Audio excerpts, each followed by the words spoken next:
محمد اشرف غني د خپلې مرکې په یوې برخه کې پر افغانستان ټینګار کوي او زیاتوي چې یوازې د لویې جرګې په جوړېدو سره طالبانو ته د مشروعیت ورکړې احتمال و. نوموړي زیاته کړې طالبان باید په دې خبره پوه شي چې د کمونیستانو او مجاهدینو د تېروتنو تکرار به دوی هم په آرامه پرېنږدي.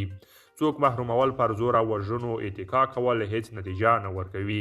افغانان خدمات او فرصتونه غواړي.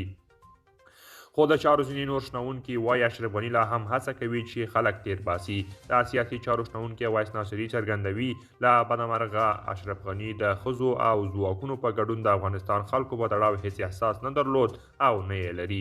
په داسې حال کې چې محمد اشرف غني ویلي یوازې د 2 دقیقو او په ناڅاپي توګه یې له افغانستانه د وتنې پرېکړه وکړه.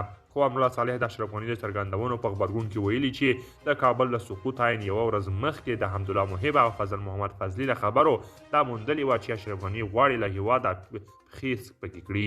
قدرمن دوستان، دا و زموږ د نن ورځې چمتو کړی خبر. تر بیا ښه وخت.